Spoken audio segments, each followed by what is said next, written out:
try to refresh it, and I'm Yeah, on Redline Radio. yeah, we're live. Yeah, because I can't share it. So it is whatever it is. Yeah, We'll try it now. Refresh again. yeah.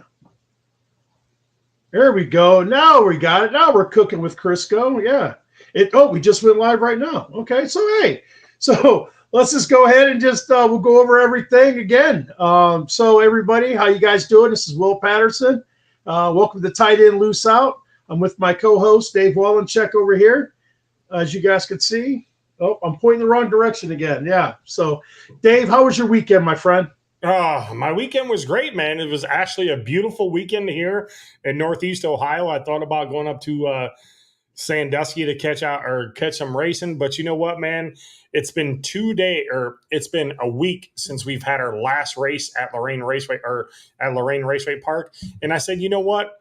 I'm just going to sit home and relax this weekend, and that's exactly what I did. I sat my butt at home. I watched some college football yesterday.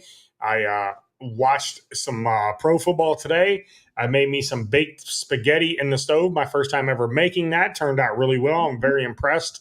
I'm in. So yeah, I've been trying a lot of new things. Last week I made a pot roast while we were on air. It finished up like right around 9 o'clock, and I had pot roast for 3 days last week in a crock pot. So I'm pretty impressed with that. But all in all, I've had a great week, Willie. I appreciate you asking. Again, the weather's been nice. We're working on some things, to make the show better here in the future. Found out why we haven't had any sound coming through on my end with the music. I'm gonna have to get a new board and whatnot. So that's going to be a little bit of a process, but we'll get it taken care of and have it ready to go. There's nothing like doing things. Good thing I got backups of things, multiple backups. And it's always nice to have backups. I got backup computers, backup monitors, just don't have a backup board. That's it. So I'm going to end up getting me one and use this one as my remote one. But all in all, Willie, it's all good. That's good. That's good, man. Yeah. Well, as you guys all know, I live down here in Naples, Florida. I have a hurricane facing me because I'm facing west right now, and the Gulf of Mexico is about 3 blocks due west of my house. And I got a category right now. It's going to be a 1. It's going to probably be the time it hits this area. It's going to be a category 4. They're saying maybe a low 5, which is the highest rating, which is like 160 something miles per hour wind. Actually, 145. I'm sorry. 145 mile per hour wind, and it might get a little dicey. So we might not be able to do the show next week because I might be having some cleanup to do down here. So just to let you guys know, we're going to kind of play it by ear. This hurricane is supposed to hit around Wednesday afternoon, Wednesday night, maybe Thursday morning. It all depends if it intensifies and gets to us quicker, or if it kind of slows down. We had Hurricane Ian hit us 2 years ago. Last week made it 2 years, and that thing just moved, I think, 12 miles an hour. So when it hit us, it just dragged over top of us. So it takes some time. So just let you guys know, just give us some time, and we'll go ahead and go on. I know there's a race up in Thompson. They got the NES is racing at Thompson next week, and also with the 350. So if we can't get to it next week, excuse me, guys, but I'm sorry. I got like real issues I might have to deal with. I might be without power. I think for Ian, I think I went 5 days without any power. And anybody knows it's been through a hurricane, all the clouds and everything gets sucked out. It's just nothing but straight sun beating down on you. So it gets hot. It gets real hot. So, but you know what? I'll take this over snow any day. So take it for whatever it's worth. But hey, let's get to our sponsors, and then we'll get to some racing recap, and then we'll go with our guest. All righty. So we got our first sponsor here. And just to let you guys know, this is the Fisher Custom Printing Studios. They made me this beautiful banner right here. Fisher Custom Printing, 440-371-8424. They do all types of printing for any type of promotional needs that you might have, or if you want a banner, any lettering for your race car, anything for your business on your door to say when you guys are open, when you guys are closed, or any type of specials you might have. Go ahead and get a hold of Fisher Custom Printing at 440-371-8424. 8424. They're based out of Wellington, Ohio, and they even ship also as well. So don't feel that just because you're out of state that they can't take care of you. Get a hold of Clay and Bethany. They're really good friends of mine. They took really good care of me, and I know that they'll take care of you guys also as well. So we're going on to our next sponsor. We got Smith's Drain Service for all your local drain cleaning. And ladies, they're not cleaning out the pipes like that. They're only deal with the drains. But give them a call at 440-242-8704 or 440-787-0223 and let them know that Tied In Loose Out sent you, and you'll get a 10% discount. They deal with the Lorain County area in Ohio. So they're family owned and operated, to let them know that Will Patterson and Dave Wallencheck from Tied In Loose South sent you. And then we got Beauty by Storm. This is Jim Davidson's daughter. I've met this lovely young lady at High Mother. She's a great, lovely young lady. She has her own Instagram page. She came on board and, threw us a couple bucks. And you know what? We're going to promote her here. So she does all these types of uplifting and beauty things for you women out there. So for all my women viewers, get on Instagram. You're already on there. Follow Beauty by Storm. Let them know that you found out through Tied In Loose Out. And I would greatly appreciate that, because maybe I might get a sponsorship next year from her. So, yeah. And then we got Catalone Pizzeria. You'll never find a meatier calzone than at Zach Catalone's. That's right. Zach Catalone's, based out of Hannibal, New York. Catalone Pizzeria. Then we got Lakeside Properties, Property Service. That is, oh my God, I can't believe it's very good.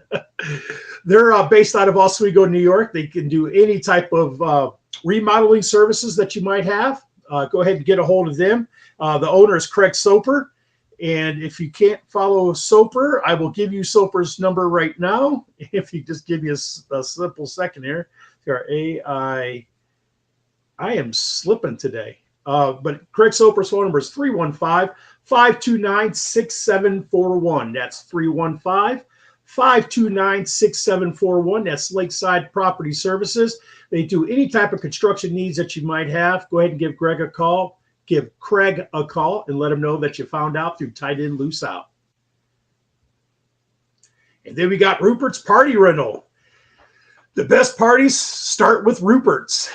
Phone number 315-532-4304. You can contact them through that phone number or through Rupert's Party Rentals at yahoo.com. They do tables, chairs, tents, dunk tanks, and bounce houses. And they're based out of the Oswego area. So if you guys are having a kiddo's birthday party or some type of weird thing that you guys might be into or whatever, go ahead and give Rupert's a call. Like I said, they do tables and chairs. So you're having a wedding, a reception, a graduation party, a bat mitzvah, a first communion, give Rupert's a call. I'm sure they'll be more than happy to go and bring some tables and chairs out there and set you guys up.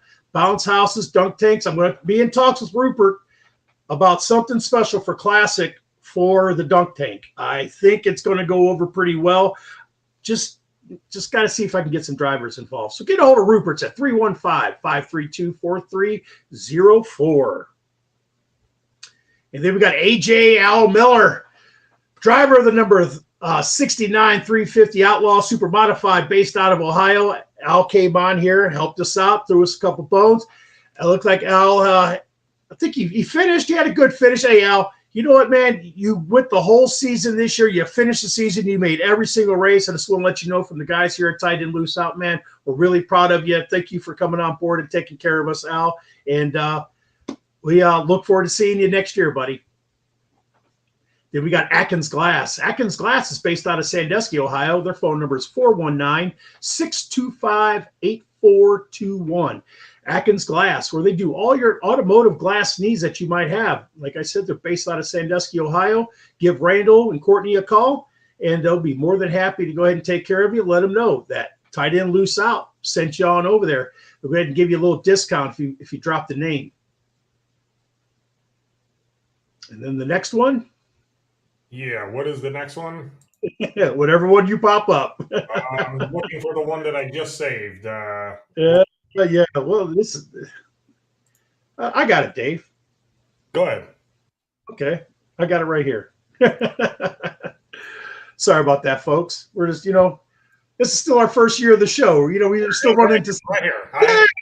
there it is. There it is. My man Dave. See, Dave is not only the co-host, he's also the producer, and he's the man with the plan right there. So we got Reinhardt Kingsley Mowing. They do all free estimates. They're based out of Oswego, New York. Their phone number is 315-751-1160. Their email is reinhardtkingsley@yahoo.com. They have all different types of special services and stuff that they do, and they also do free estimates. Also, just go ahead and let you guys know, I talked with Jason Kingsley last week, and I'm not going to be able to make it down to the North Carolina race, and I was going to announce this last week, and I forgot, got caught up in everything, and I want to make sure I say it now before I forget. But at the North Carolina Super Modified race and at the Vegas Super Modified race, Jason Kingsley is going to be our pit side reporter. He's going to go ahead and interview some Super Modified drivers down in North Carolina, ask them what they think of the track and how the racing's going. He's going to go out to Vegas. He's going to do the same thing. And then we're going to post the videos up here on Tied In Loose Out. So Jason's going to do me a solid. He's going to do me a favor. And he came on board, and he really wants to be a part of this. And there's nobody else that I'd rather have be a part of this than my brother. I don't give a shit what anybody says, but he's like a brother to me. He always has been. Jason Kingsley, folks. So Kingsley Reinhardt Mowing. Go ahead and give them a call if you're in the Oswego area, and come on out, give you guys a free estimate. All right. And we got everything all taken care of, correct? Yep, I got one more. All right. I got Coloca Cart Rental. Go ahead and get a hold of Jim Coloca on Facebook. Jim Coloca will be he'll be renting out carts for the Dirt Week at Oswego Speedway. So I know all you fans up there at Oswego, go ahead and get a hold of Jim Coloca on Facebook. He's going to be renting out golf carts. So you guys want to get around from the front straightaway to the back straightaway, back from the front to the back, and back to the front. You guys know what that's all about. So go ahead and get a hold of Big Jim Coloca, and he'll take care of you. Boy, that's a lot of sponsors, man. I'll tell you what, man. It's just I can't appreciate these people as enough. I'm so thankful for them. They're just great people, and I'm just so happy that they could come on here and be a part of this show. And so let's get into some racing, and then we'll get into our guest here. Saturday night, the NESS, the New England Super Modified Series, ran Thunder Road in Vermont. You had Swanson finishing fifth, Russ Wood finishing fourth, Jim Storms finishing third. You had Timmons finishing second, and Summers winning the race. It was a pretty good race. I know there was a bad wreck in the heat race. I didn't get the who it was, but I guess we'll find out here soon enough about what all happened. Sorry, I don't know. I don't have that information, but I just didn't see it on Facebook. And if you guys know, please, write down here below. Let me know who it was that got in a bad wreck. That's a Bose. Okay, yeah, it was a Dan Bose. Yeah. Oh man, that's bad. He was points leader, I believe. So they had the Outlaw 350 Super Series. They ran Sandusky today. You had Todd Buchanan finishing fifth. You had Kevin Mingus finishing fourth in a sprint car. You had Clayton Carl, friend of the show and sponsor, right here. That's Clayton Bethany right here. Then you had Flying Frankie Neal. He was the defending 2023 champion. And then you had Tyler Capodice. It's his first series win, and it's his second start in the series. And that was their season championship at Sandusky today. And Todd Buchanan, that finished fifth, ironically, driving the number 5, is your 2024 champion. So congratulations, Todd. Todd has won championships now in the, I believe, like street stocks or pure stocks, Buckeye Super Sprints, and now he's got another one on his list of the Outlaw 350 Super Sprint Series. So congratulations, Todd. I'm happy for you, man. That's really, really cool. And maybe we'll get you on the show, and we'll talk about that, what you got going on and what you got going on in the future. Because Todd's got a car. He just bought a car, and he's planning on racing, and he wants to take it up to Oswego. So Oswego, you guys got these Ohio guys itching and scratching. They want to come up there and race with you guys. So I did see that there was a couple of New York guys came down and raced this weekend too. So that was good. So it's good that we got this camaraderie where we're going back and forth. Now we can just go ahead and get the star guys to come in, maybe throw up a little bit more money. We'll see. But that's good too, huh, Jason? Oh, that sucks, man. I don't want to see that. What was that, Dave? Oh, sorry, didn't mean to interrupt you, but that's good. That's good that these cars are getting out there, and you're getting more and more cars out there as well. I do believe last time out at Lorraine Raceway Park, when I was out there for the 350 Supers, they had 17 cars that took qualification laps, which was their highest car count of the season. So that's growing. Whatever they're doing it right. So for you guys who want to watch super modifieds or trying to get into super modifieds and do it costly, just ask mine and Willie's friend Matt Demian. I mean, I think he's got about $10,000 in that car. I think that's what he paid for that car, 10 grand race ready.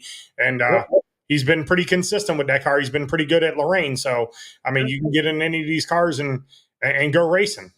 Yeah, he's won a couple of heat races. He's won a feature. I mean, I'm telling you, it's for a third, not a third, but half a price of a street stock, and you go 4 seconds faster than a street stock. So, and you can go ahead and walk around the pits with your chest poked out a little bit and say, "Hey, look, I drive a super modified, baby." So you zip down that fire seat a little bit. And, you don't think people still do that, do they, Willie? Oh, they still do that. You know that if we ain't gonna get into how it used to be back in the olden days. I'm gonna get a lot of drivers in trouble. So, with that being said, folks, this is what everybody come on here for. This is what everybody wanted to see. The man, the myth, the legend, and I got some music I got to cue up for this guy here. I mean, when you bring this guy on, man, you got to go and let everybody know who he is. So here we go.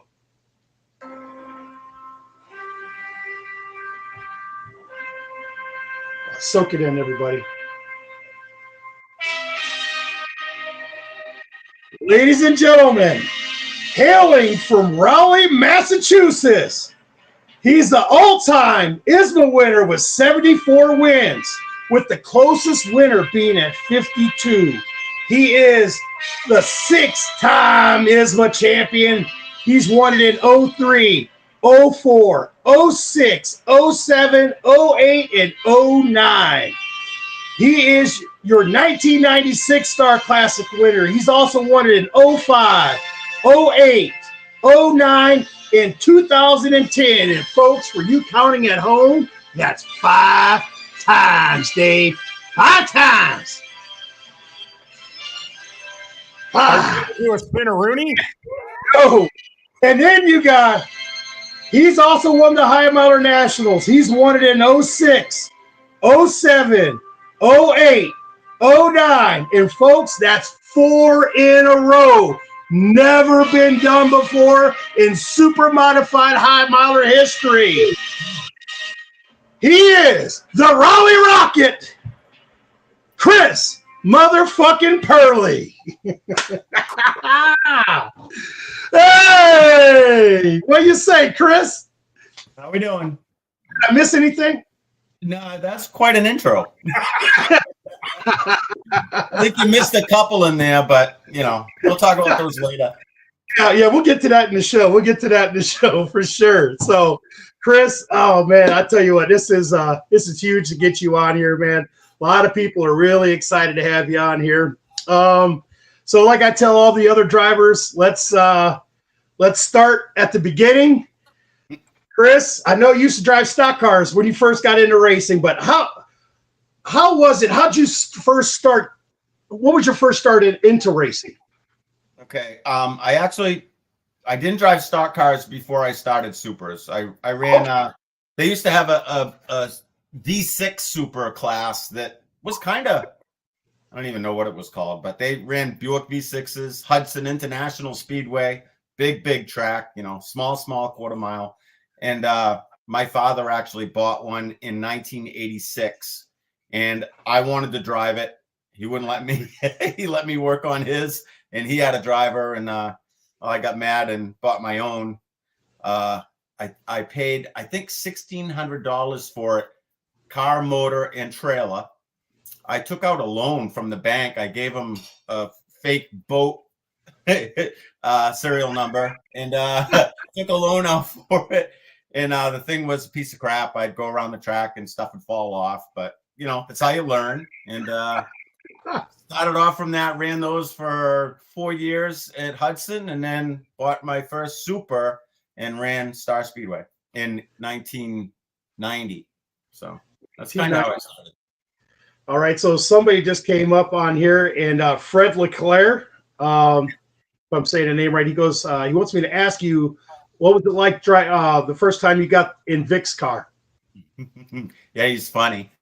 The first time I drove Vic's car at Star Speedway, I hit the wall head on in warm-ups. Vic was almost done with me on the first day.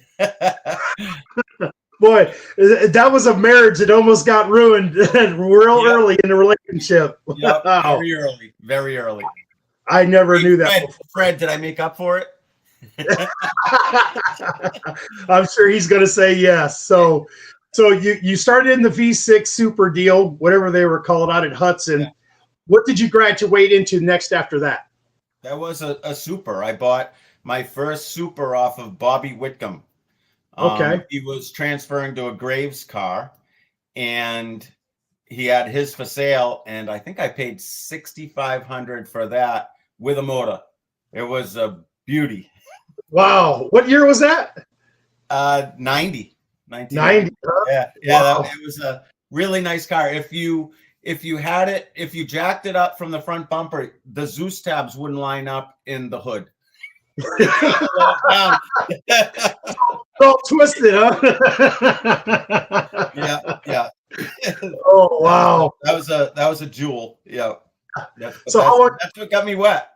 Yeah. How long did you wheel that piece around for? 1 year.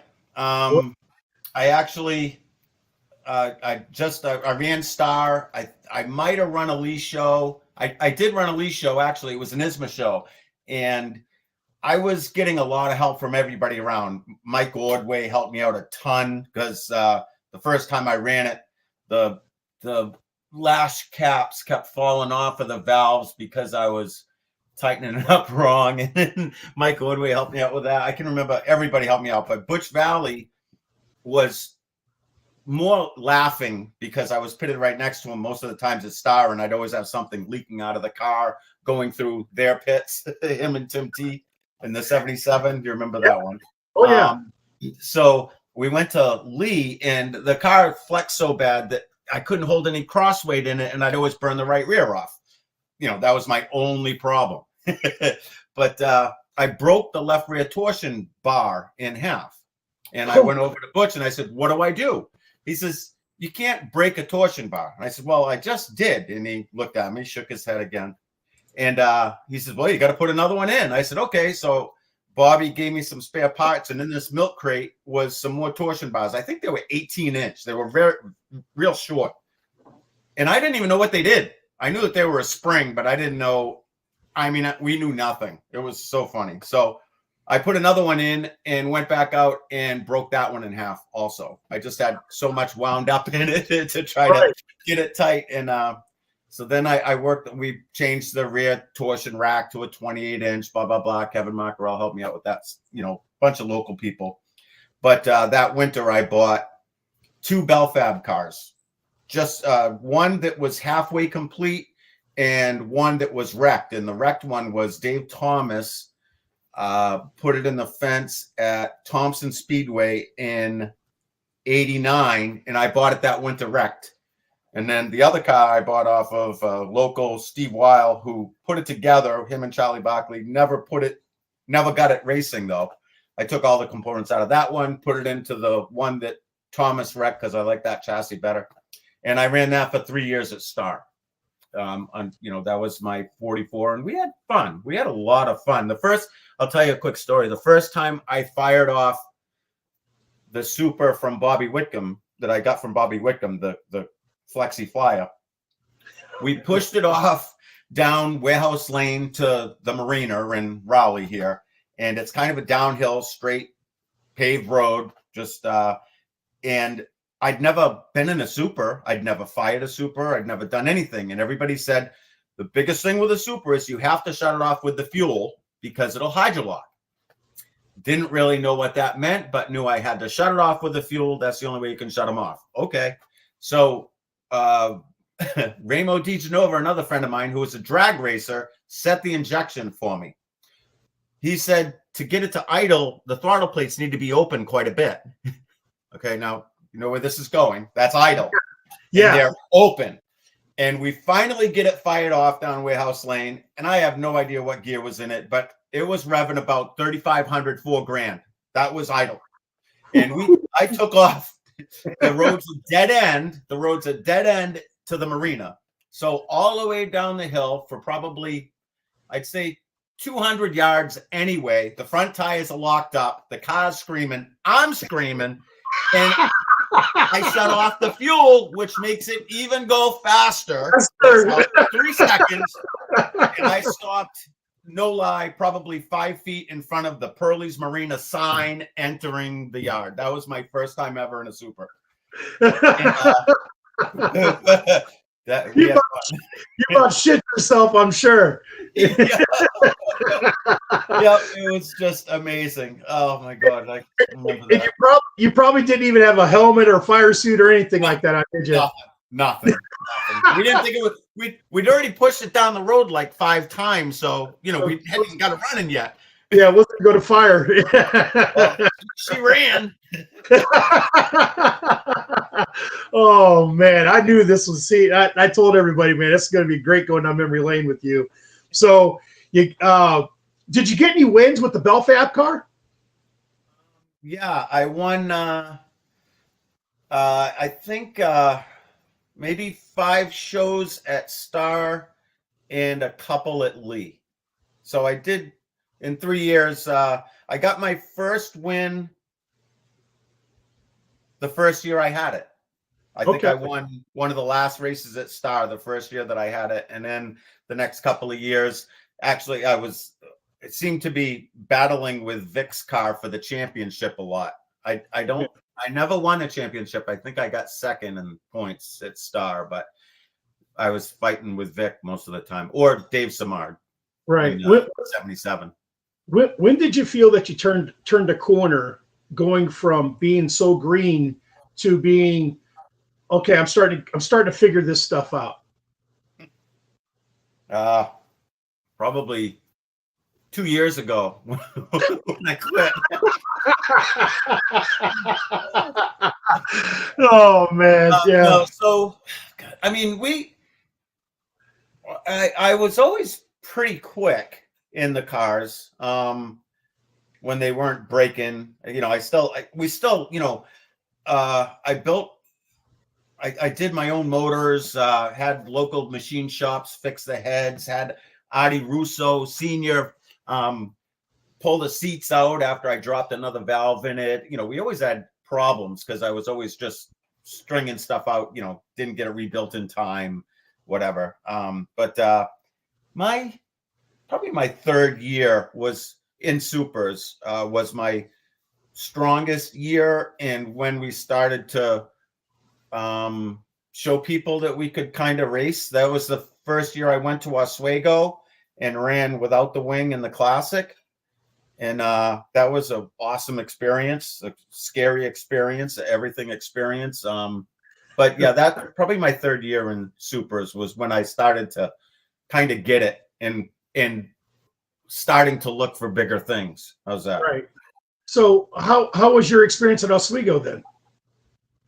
So we went, 1993, we went to Oswego.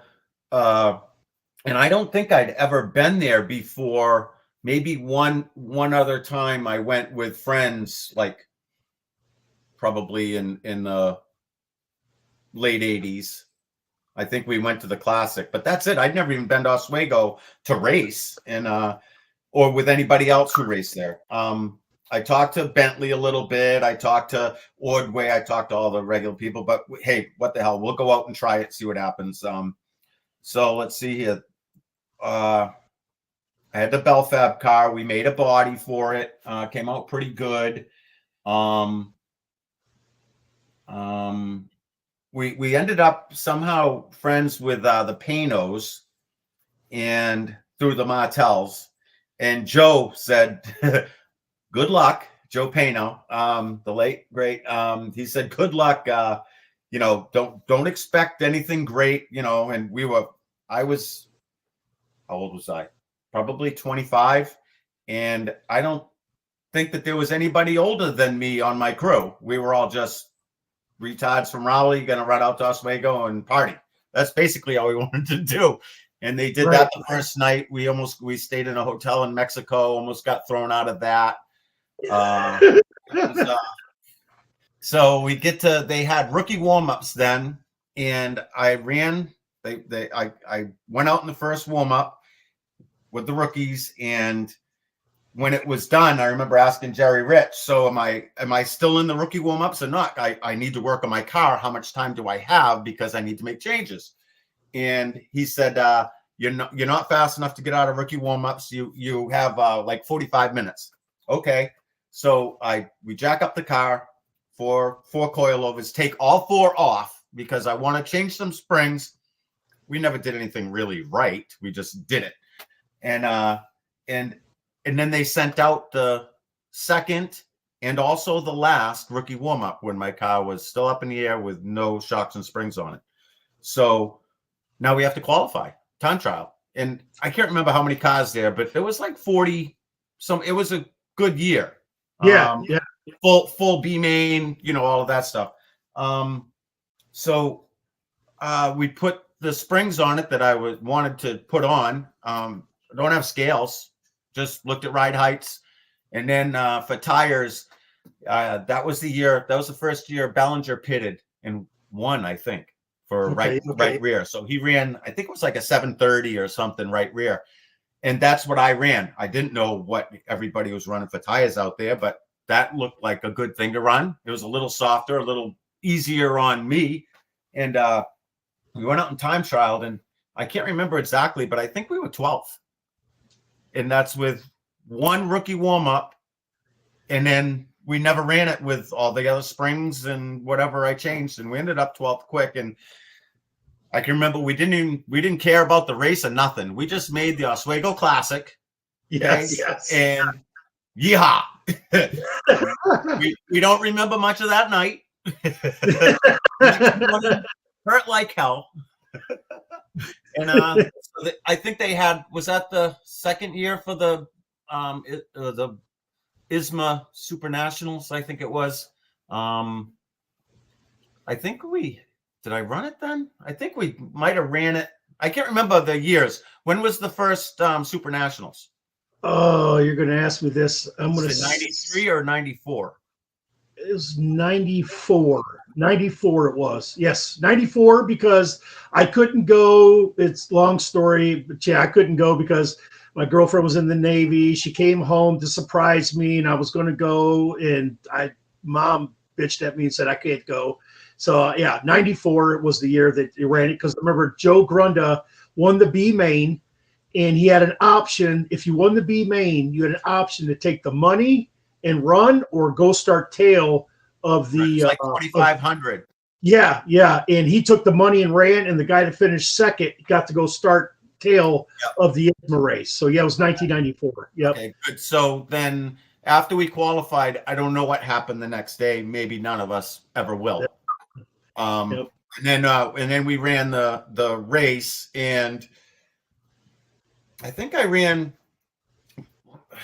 like 10th to 12th for close to 100 laps.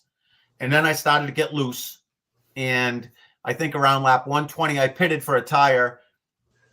We didn't have one.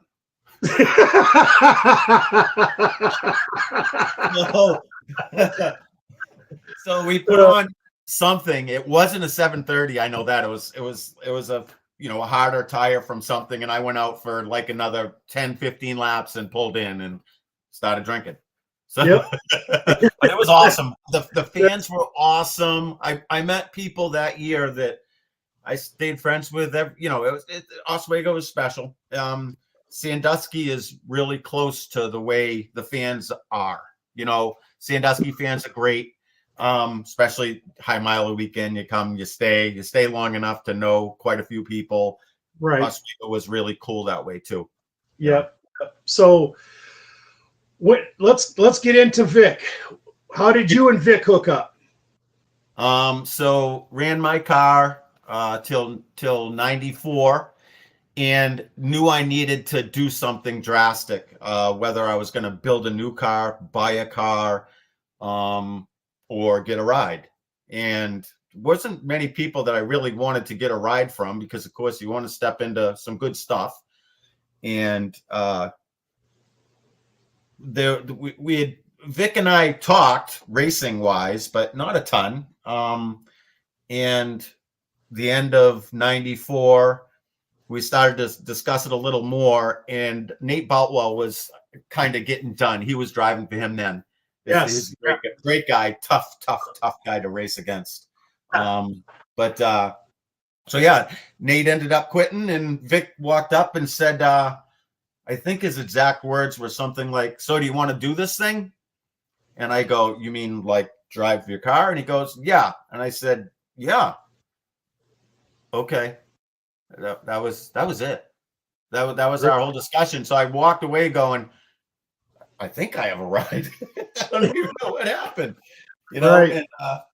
And I'd never really been in anybody else's cars. Only ran my own all the way up through. I drove Timmy T's once in Florida. I remember I warmed it up for him one time at Star Speedway, and it was funny. They came back from Sandusky, and they had a motor problem, and I was tight with Timmy T, the owner in Butch Valley, who worked on it, and Mikey Woodworth, who ended up on my crew from their crew, blah blah blah blah blah. But so they wanted me to run it at Star to try to see if they got the motors straightened out. So I said, okay. So I go up there. It's raining. Number one, Star Speedway, quarter-mile track. Okay, it's raining. I have Howard Brown's fire suit on that used to drive for them in like the 70s. Single layer. He was a lot bigger than I was. So I had this blanket thing on me. I had Ashley, which is Tim T's brother, his snowmobile helmet on. And the car still had Sandusky gear in it. Okay. Star Speedway. Right. And they had an Enduro the night before. Their car, there was junk cars around the outside of the track and the inside of the track. Right. And go out there and run it in the rain and see if you get the motor's good. And it's like, so I did, and they had way better motors than me anyway, but I spun it out a couple times. Didn't hit anything, but it was just another one of those cool stories. But yeah, so when Vic, we said, yeah, let's do it. And we kind of did it. And then at first it was tough because, again, I hadn't driven for anybody else. And Vic he isn't a, let's see here. How can I say this? He doesn't get emotional over anything. You could wreck it. You could win. You could whatever. He's kind of just smooth sailing straight through, whatever. Give me a beer. What happened? Yada, yada. I can remember, so I started driving for Vic in 95, and we went to Jennerstown for an ISMA race there, and we did the time trial, and I was decent at time trialing, but we didn't do it much. I time trialed for the Star Classic once a year, and I time trialed at Oswego. It's like, other than that, we didn't really time trial much. Once in a while for ISMA. I don't think ISMA time trialed every race. They did their heats and stuff. So, High Miler, they time trialed too. But I never raced at High Miler yet, not until I Vic. And actually, we didn't go out the first year. I don't think that we went out until the next year, 96. So we time trialed at Jennerstown. Maybe this was 96. I don't know. They all run together. And I can remember I came in from the time trial and Vic's going, like, he gave me a golf clap, kind of.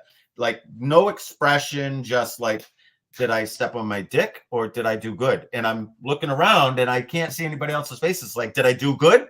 Did we do good? And we broke the track record. It was like a 14-2. And there's Vic going, it's like that. It's a very tough guy to read in the beginning. I learned to hate him like everybody else, and that's how we got along. We got along great. But Vic's a cocker. So So I got some questions on here. People are asking, and trust me, folks, I'm going to try to get to them as much as I possibly can. Let's see here. It's okay. Matt Smith says this goes. It's Hi, Matt. Chris Perley. It's Matt. Thanks for the trophy. I obviously still got it, and I will forever be appreciative of it. Awesome. And then he also said, too, also, here's a story. He wants me to ask you about Bentley at Oxford Plains Speedway story at Thompson Speedway and Scott Martell fixing a gas-powered blender at 3 a.m. Okay, that's a lot.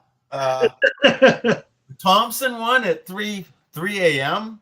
Yeah. I don't have any idea what you're talking about. I'm sure I was in bed by then. I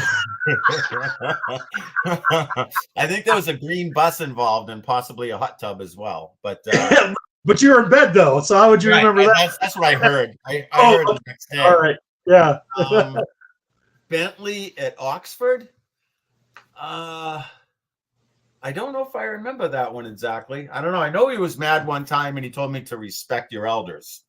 Because I passed him. I think that might have been Oxford. He was leading in our other car. He was running the 71. And I think he had the lead and I passed him and he told me to respect my elders. And I guess I was beating up on him too bad.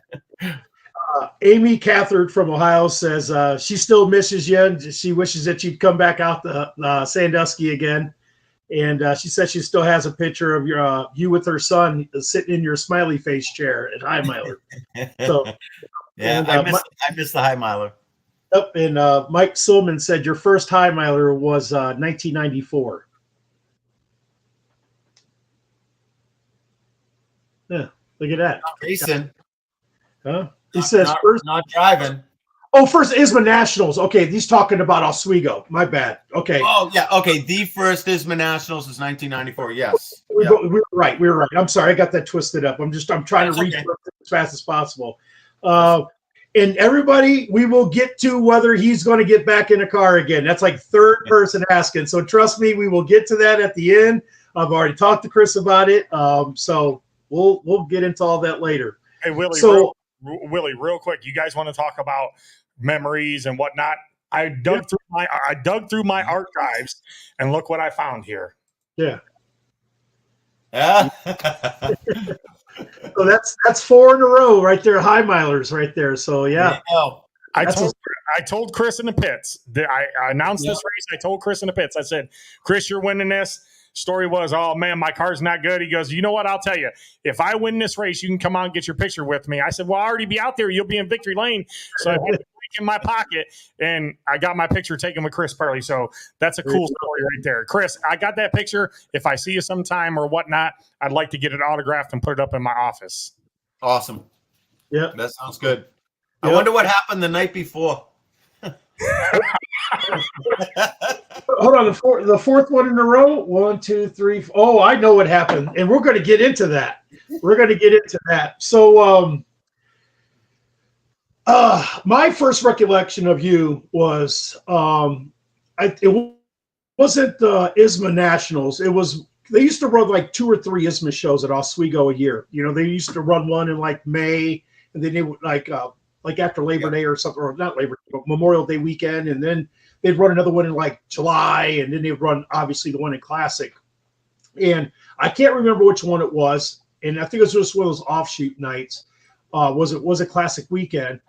And you know, they announced this Chris Perley guy was in the car, and the wing was silver then. You know, it wasn't black. And I'm like, who is this Chris Perley fucking guy, man? He's fucking driving fucking like nuts, like not in a bad way, but you were just taking the car in deeper than everybody else. You were faster through the corner, you were faster off, and it was just like I'm like, who is this guy? I've never heard of this guy. And you're like, oh, he come from New England, you know, he's a hot shoe from up there. I'm like, all right. And I remember you battled with Dave McKnight, and I think McKnight wound up winning that race. I think it was the year McKnight won the championship. He was on a real hot streak.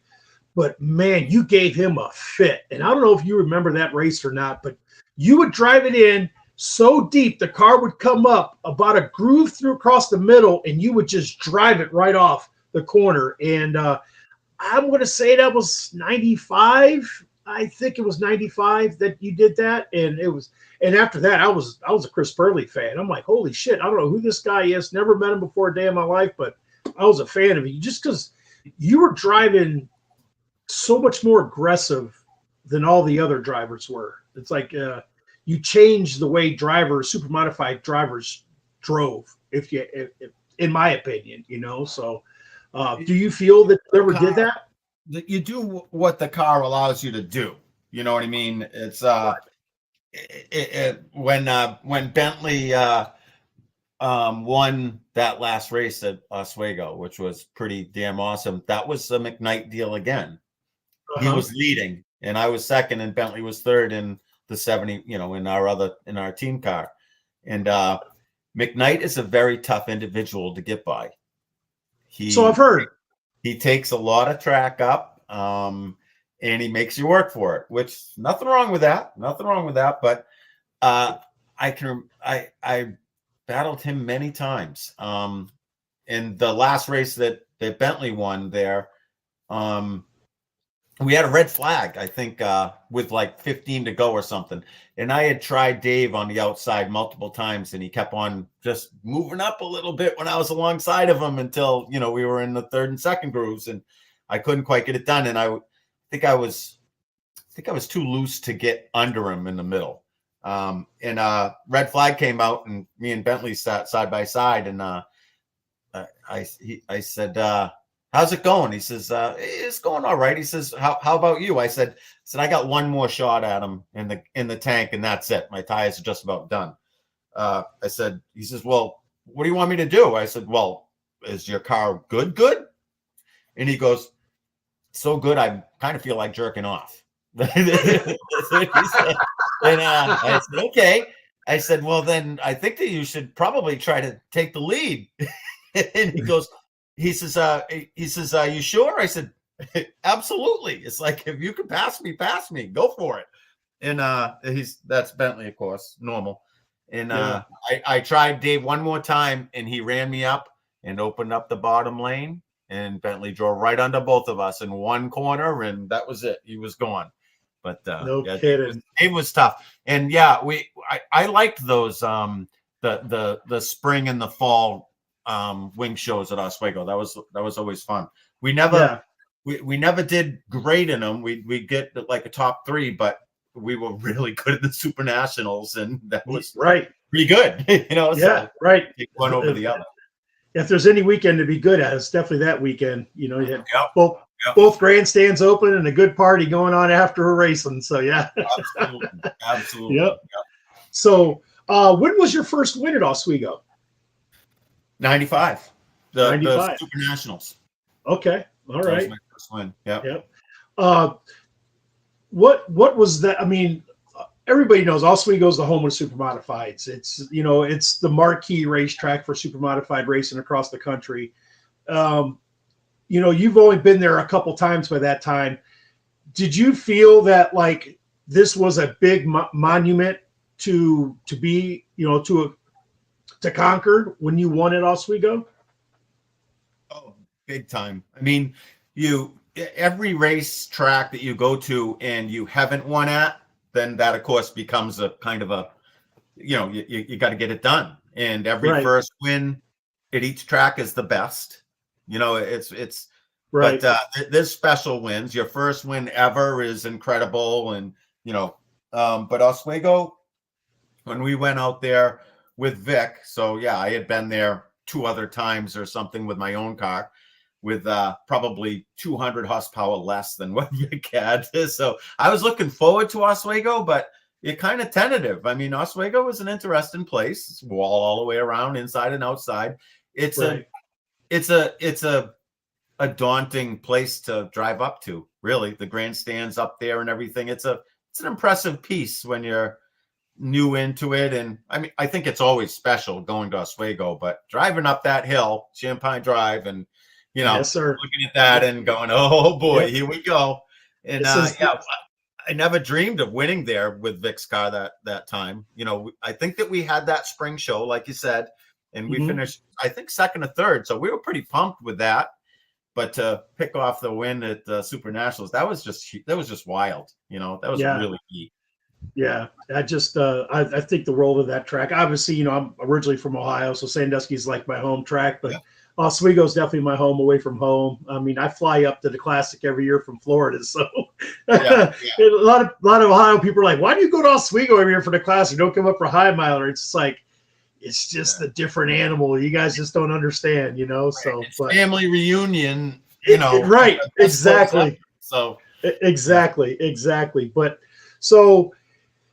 Let's get into some championships here, man. I mean, like you just started ripping them off. I mean, like, God, where do you want to start at first? I mean, you won your first Star Classic in 1996.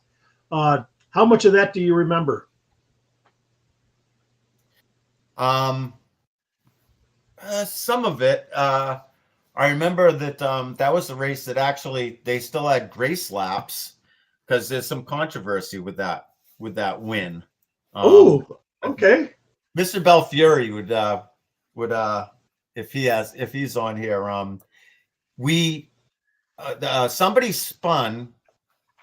I think this is the race. Somebody spun, and I checked up really fast for the person spinning. I was leading at the time.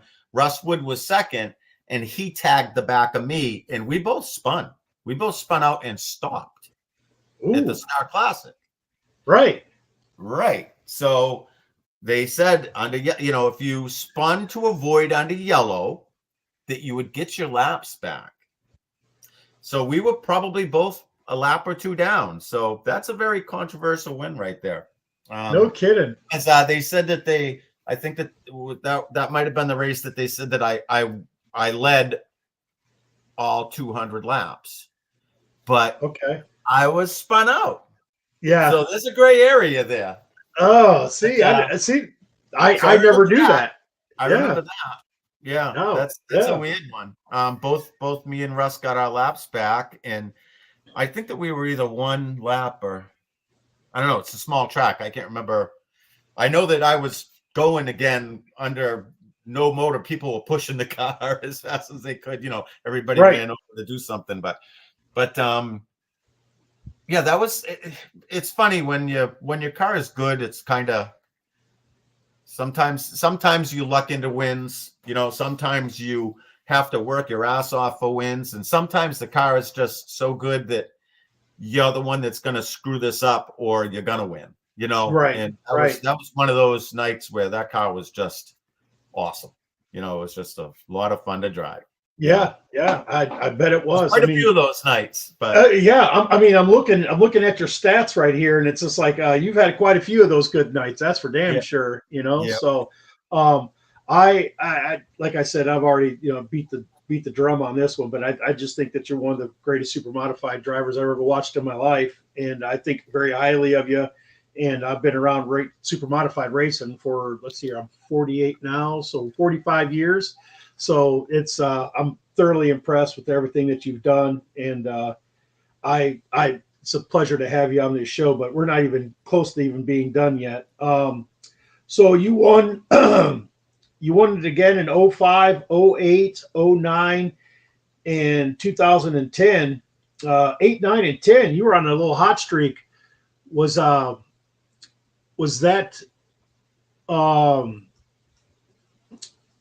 just one of those deals where the car was just unstoppable? That was really strong. We went through a few chassis. While I raced with Vic, we always had two cars, but we were always like building a new car. He always liked to do that because cars get old, they wear out, and we'd of course work on the chassis that we're running and try to keep them tight. But we had a couple chassis that were just really good, and they worked well with the tire combination that Hoosier had at the time. Because the last time Hoosier changed the tires, we kind of got behind them and just took a long time to catch up. The last time that they changed the tire profile, we just couldn't we couldn't get back quick enough, and that was they changed them one last time, and I guess they're a little better, but we were searching at the end. So, but it was 27 years or something with Vic. So oh yeah, a lot of years with Vic. That's for sure. So you start getting hot on the ISMA tour. You start ripping off some championships there in 03. What was 03 like? First year you won the ISMA championship. You remember any of that year? I can remember the to back it up a little bit. 1996.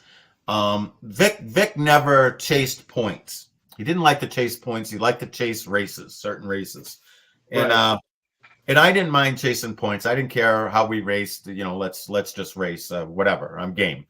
In 1996, the second year that I was with him, we started off racing. The first ISMA race was Tioga, Shangri-La. Yep. Remember that? Just outside of Buffalo. Yeah, and I don't know if Vic had ever raced there before, because he started racing with Fred Flintstone, and we went there. We went there, and that's kind of a flat track. I'd never really been to a track like that. It was strange. It was a strange track for me. 3/8 mile, wasn't it? Yeah. Bigger, maybe a little bit bigger than a 3/8. Yeah, but not a half mile. Between half and 3/8. Yeah.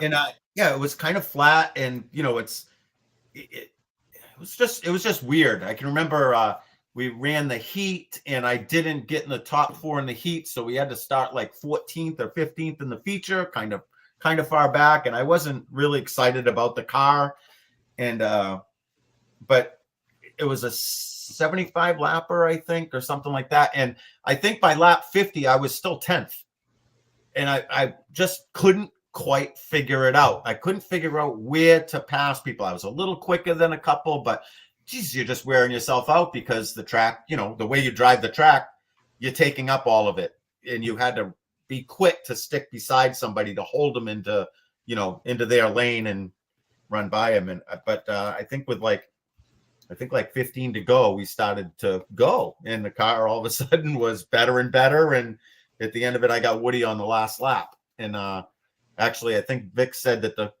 they couldn't see turn 3 and 4. And the crowd went, oh, and they couldn't see the cars, and they didn't see me come out. They didn't know I won until I came all the way around. And actually, Paul Dunnigan was in victory lane thinking that Russ Wood won. He didn't see the start finish line. But so winning that race, that's the first ISMA race. The next race was local to us, so we would run it anyway. And we were up in points. We were either first or second in points. So we kept on running with ISMA. That was the first year we ever ran full ISMA. And we ended up second to probably Russ, I think. But so 2003, we didn't run ISMA full time, I don't think, until like 2001 was the next year that we ran full ISMA and didn't miss any races. So in between 96 and whatever, we didn't chase points. How's that? I can remember we went to Cayuga Speedway. I remember that track. I can't remember where we were in points, but we went to Cayuga and it was a rain out. We got rained out, so we partied on pit road waiting to get into the friggin' track, and that's when my bucket hat came out. That stupid hat that I wore. Yeah. That hat was in my motorhome. My wife had got it for me, and it was nobody ever wore it. It was just sitting in there, and I think we were playing frisbee. I think I had a kite. We were flying a kite at one point, and that hat came out, and then we won the race the next day. And I said it's all because of the hat, and that was the first year that we won the ISMA championship, and it was all because of the hat. When the hat came out, we were all set. So That's 2003 was when that stupid hat came out. that hat and you are iconic in super modified racing for sure. So it's kind of weird seeing you with the regular hat on, to be honest. I gotta advertise. Oh, okay, yeah, yeah. So there you go. That's good. So if you guys got any out there in Raleigh, Mass, if you guys need any boat issues or anything like that, go on out there to Perley Marina. It'll be Right. let them know that Tight and Loose Out sent you. That's right. We may not be good, but we are slow. Yeah, he's not going to work on your boat like he drives his race cars.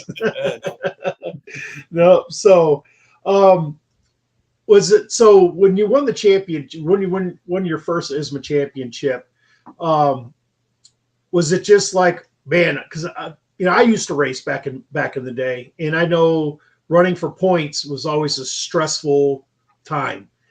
And everybody says, yeah, I'm chasing checkered flags. That's all I'm doing. I'm not counting points. I'm not counting points. Yeah, I'm not counting points. I'm just counting checkered flags. But when it gets down to those last couple races, you start asking, where did such and such finish? Where did such and such finish? Yep. And then when it's finally over, you're like, oh, thank God. Just like, I never want to go through that again because it's so stressful. Was it the same for you also as well? Yeah, you tell that to everyone. We don't care about points. We're just going out trying to win races, and if the points fall the way they do, then we end up with a championship, and great. Yeah, everybody says that. Nobody believes it, especially the first one that y'all looking for. That first championship is the hardest, and it takes the most out of you. And I just we worked our asses off to not pay attention to it, but it's very hard to. And it was pretty awesome. And ISMA, I don't want to take anything away from anything, but there was a really good crew in those years, and the parties were pretty good, and I think it was pretty neat with the people that are around. We've lost a bunch of people over the years, which sucks. We all get old. But it was a really good. I was very proud to win in that time frame. It was pretty awesome. You remember back in the day in ISMA where we used to do like a lot of double race shows. We'd run like Cayuga one day and run Oswego the next, or we'd run Berlin and Kalamazoo the same weekend, and we'd all in Kawatha or something like that. Yeah, and we'd all go to the hotel after the race. The hotel had a bar. We'd all sit in there, and everybody's chumming up, drinking beer or taking shots and eating food and busting balls. We'd all go back to the hotel room, maybe have another party back there, and then finally pass out or go to sleep, whatever comes second, and wake up, go race again. And it was I heard about a lot of those. I bet you did. And people tell me stories. But we're always in bed by like 11. So yeah. We're going to get into your early bedtime stories. That's for sure. So, but no, it doesn't seem like it's like that anymore in ISMA. Did you start to notice it tailing off when you started, tailing off the tail end of your career?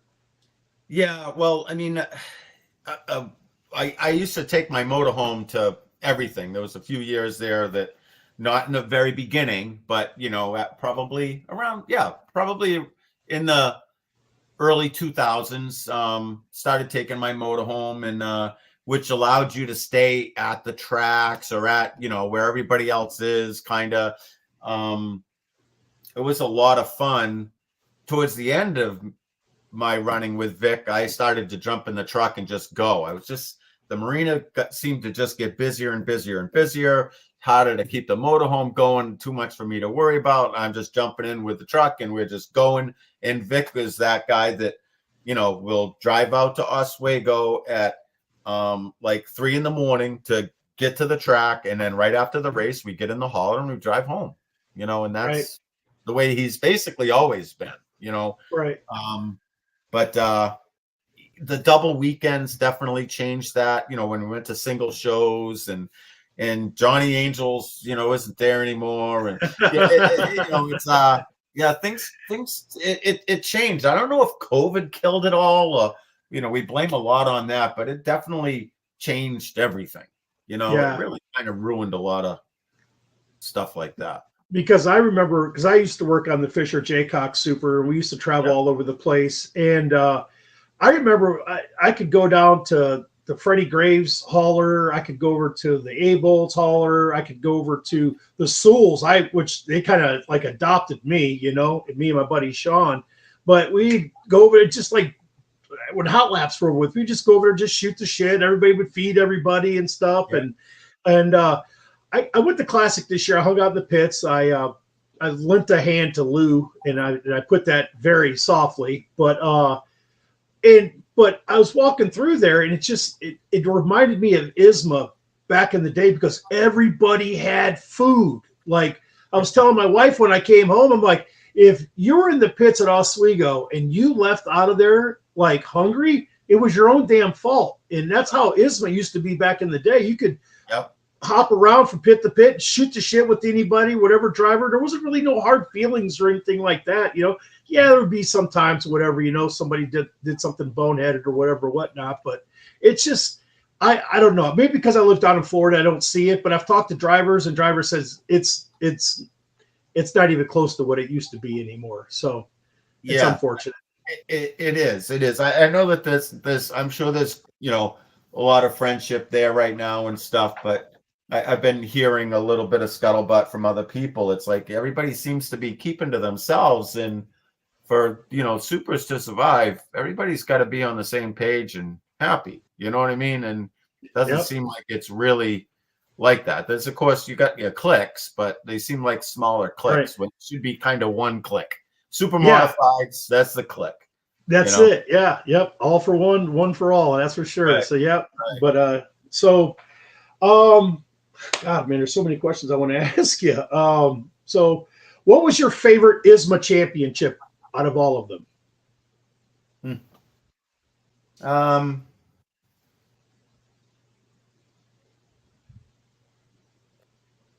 I'll help you out. 03, 04, 06, 07, 08, and 09. Probably the first one. The first one?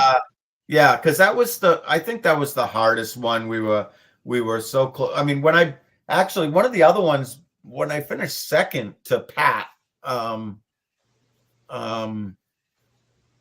was probably the hardest one to lose. When Pat Abold was running for Dunnigan. It was 05.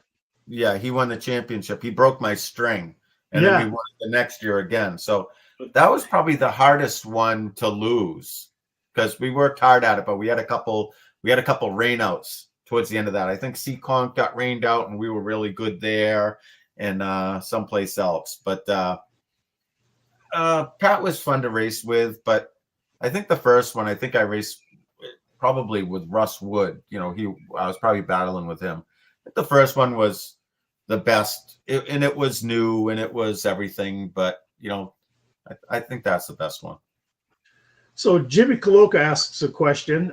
He wants me to ask you about Vic building the cars in the basement and you having to get them out.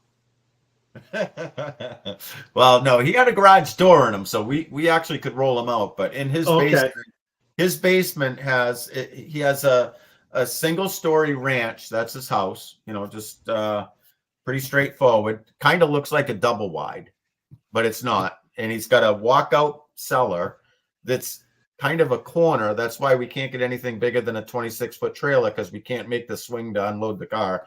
And in the cellar, along with a lathe, Bridgeport, tube and bender, you know, all the equipment you need. There's also a washer and dryer, a refrigerator, set of stairs going upstairs, a wood stove.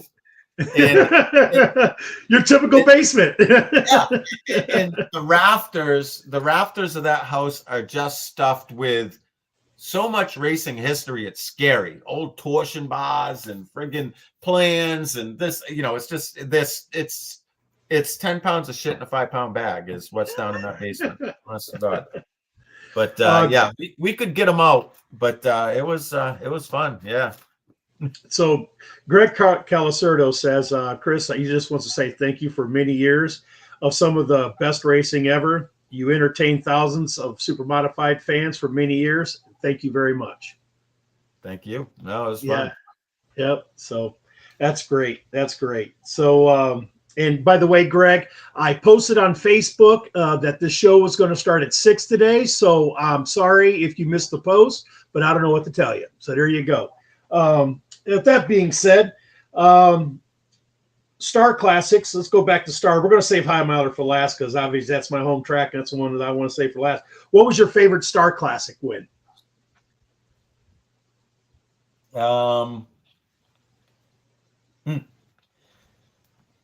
First one was tough. Second one, I don't really remember. Probably lapping the field was pretty awesome. That was a pretty wild race to race because literally, you know, I'm driving around and it's like, okay, that's a competitor and he's in front of me and I think I'm in front of him.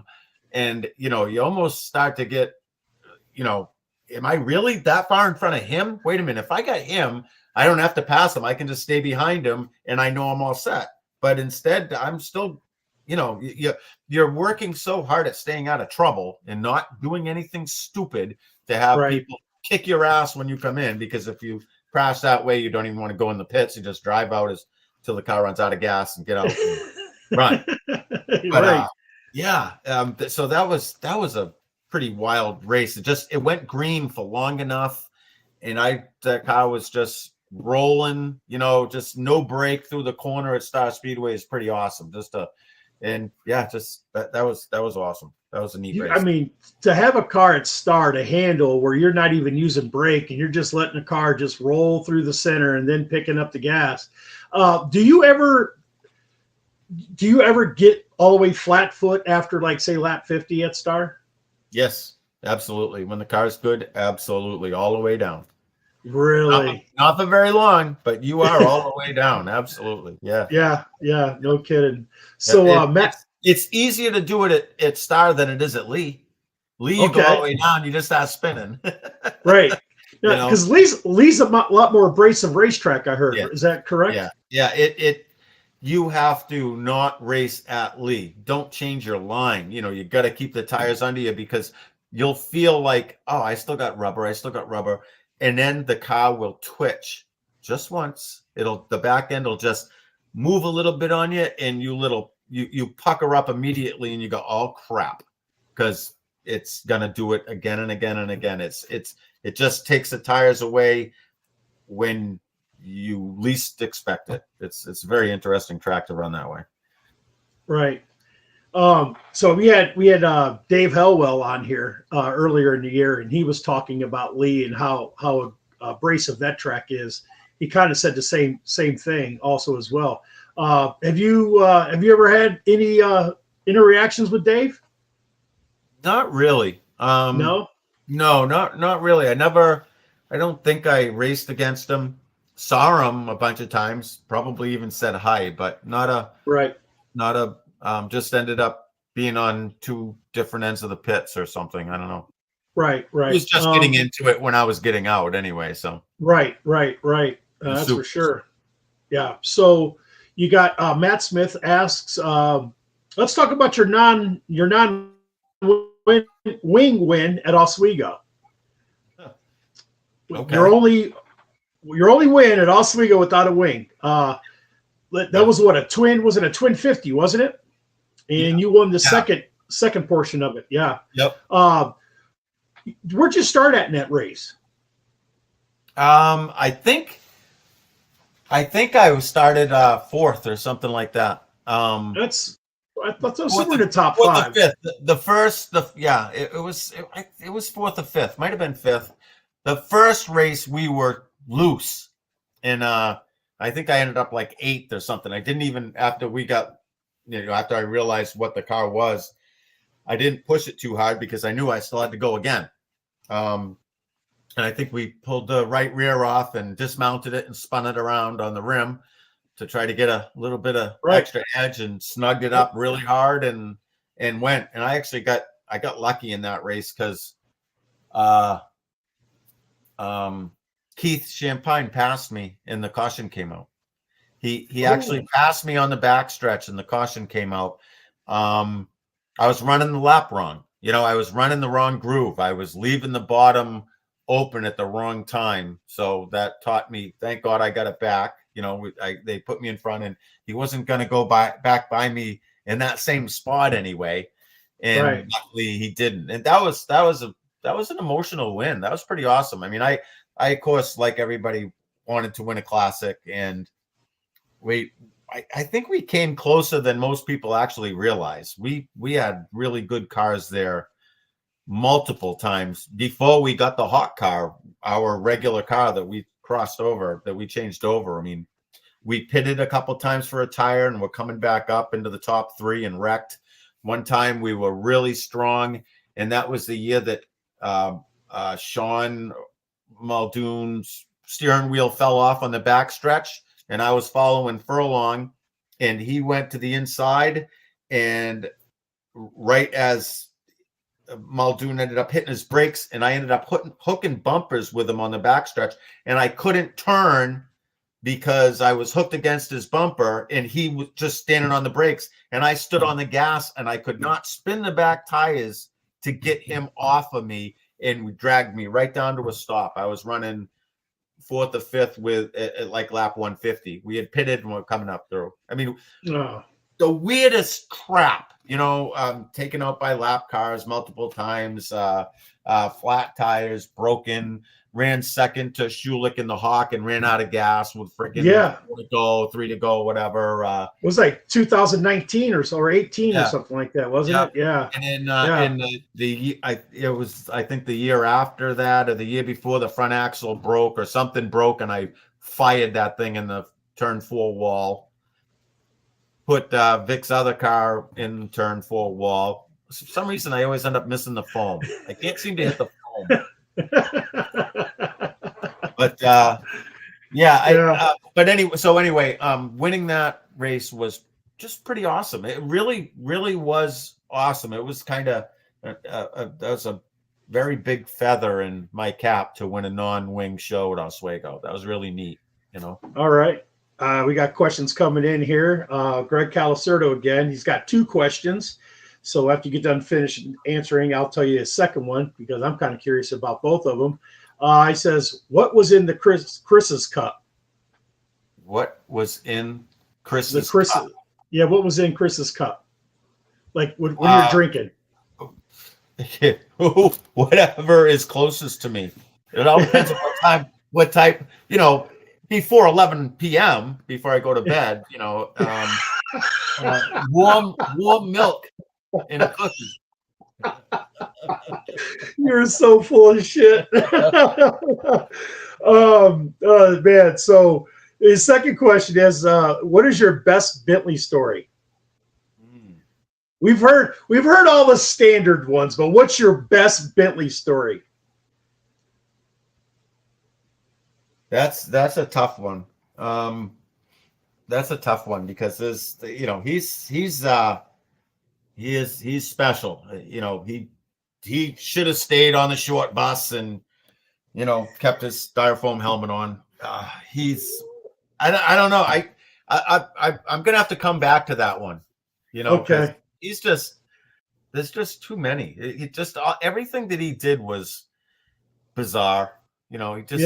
Just off the wall. I mean, from his school bus, one of his first campus was a converted school bus. In the shower in it, the walls only went up to the top of the seats. So if there was a girl shower, then none of the windows were tinted. It's just you got to show. He's a jewel. He's just too funny. Matt Smith says wheelchair story at Oxford. Uh-oh. It's either he's thinking or he's trying to think out of I think I remember. Was Matt in the wheelchair? Did we go through? Didn't he have didn't you have I think Matt, didn't he have a broken leg at one time or something? I don't know. We probably went somewhere. I've been known to go through the parking lot and do last call once in a while. So Right. Yeah. So let's get into some high miler here. You won it 4 years in a row, which is unprecedented. Nobody's ever done that. A lot of drivers from Ohio, when they know, we've always used to say, like, though the big boys are coming into town, the guys from New England, the guys from Oswego, they're coming into town, and they would always really prepare and get their cars nothing bolted, kind of like how the Oswego guys do for Classic. They make sure that everything and is Star Classic. Star Classic Yes. was the same. All the regulars went before we ran ISMA and stuff. ISMA's Yeah. coming. Oh boy. Yeah. Right. Yeah. Awesome. So, and that's good to know. I never knew that before. I never had anybody ever tell me that the local guys they'd get pumped up and make sure that, that everything was, all the I's were dotted, all the T's were crossed, so make sure there's nothing going on. Would you guys prepare for the same way whenever you guys would go to one of the Triple Crown races? No, we did the same thing all the time. You know what I Right. mean? It was the same. That car was very well kept in Vic Miller's basement. Right. We did everything that we would normally do. We tried to keep it just as strong for a 50 lapper as for a 100 lapper as for whatever, Right. Biggest thing is try to make sure that you have the right spares, the right spare pieces, so that if you do Right. get a problem, but yeah, like when we went to High Miler, we didn't prep any different. It was the same. The only time that we really had to prep different was for the Oswego Classic for the non-wing deal, because we Right. don't normally run non-wing. So that was Right. always the big one. Yeah. So out of all the high milers that you won, consecutively in the row, which one was your favorite one?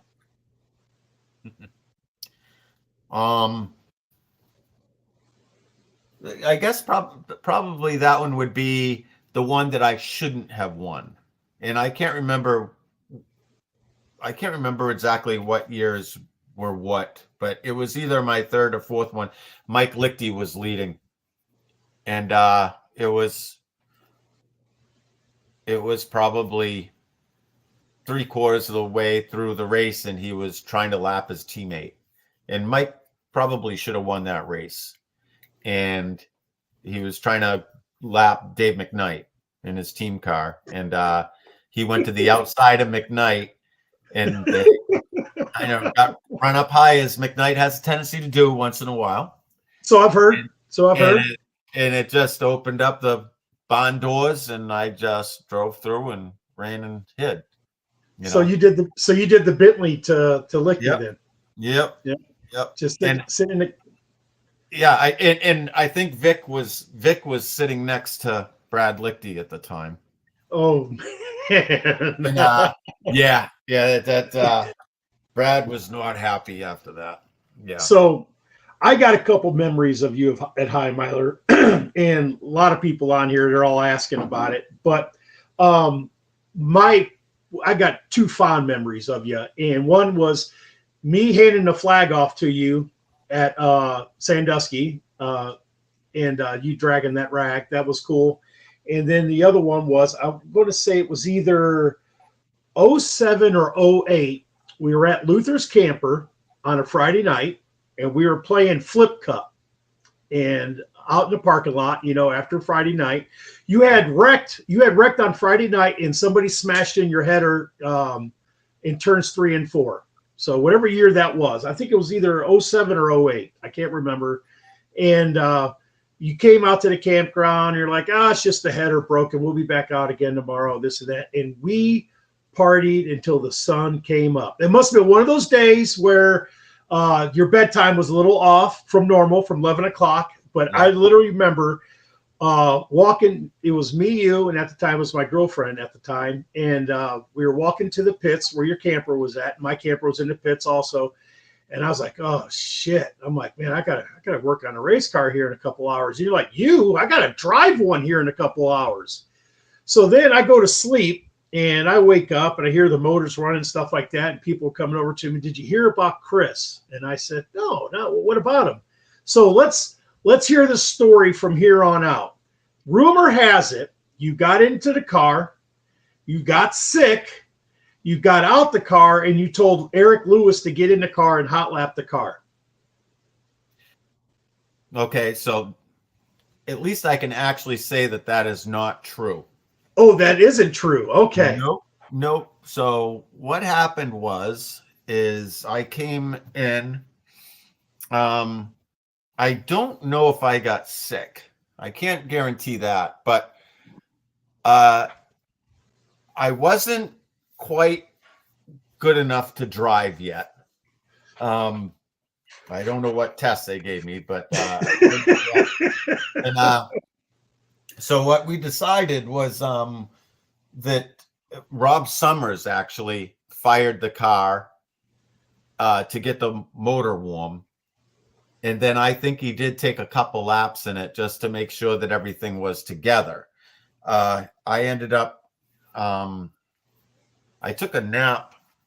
I ended up sitting on the front bumper of the car and kind of leaned back on the hood and passed out for about an hour. I think that a couple people had pictures of that and did some different things that weren't probably polite.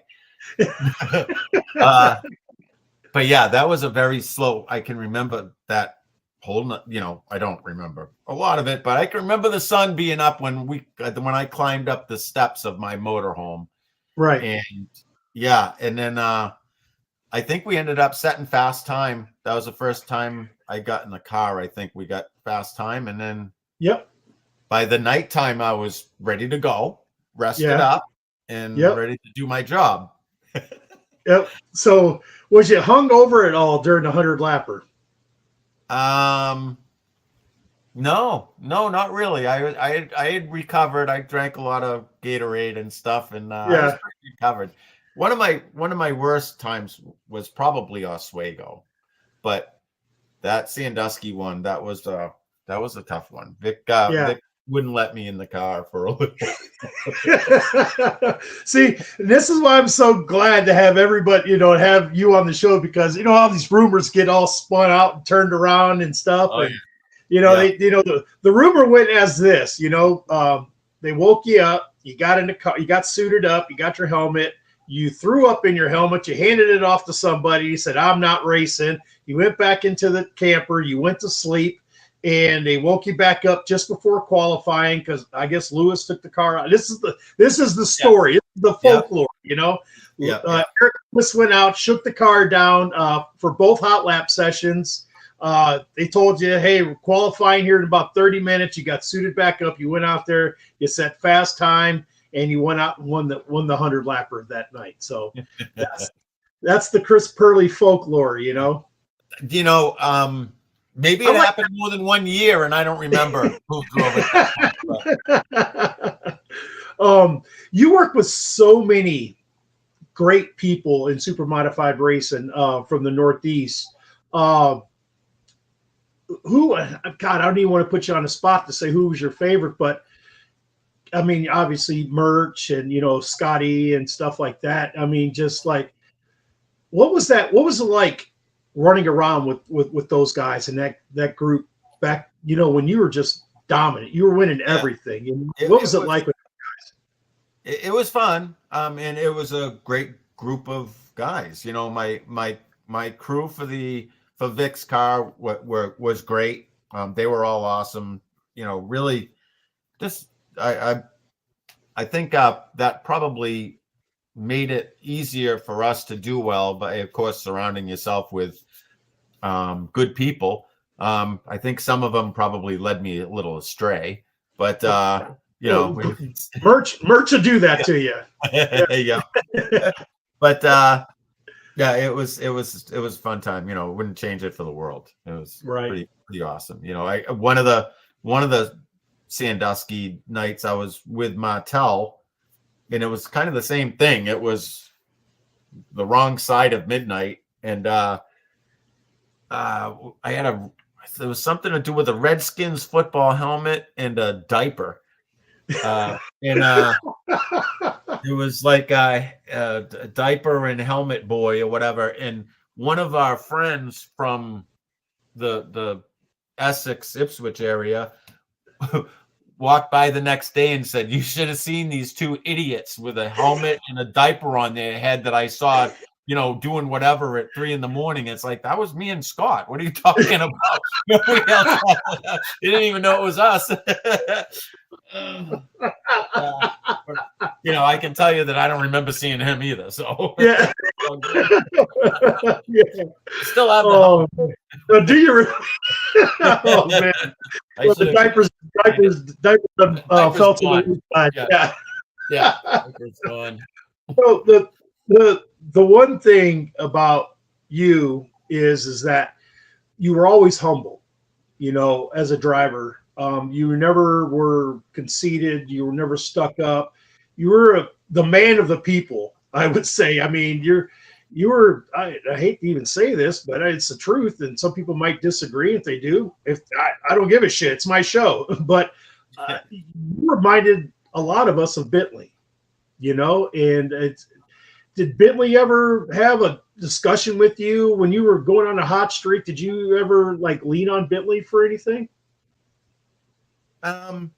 No, when I was on a really good hot streak, that's when he hated me, because when he was driving our other car, he wasn't winning.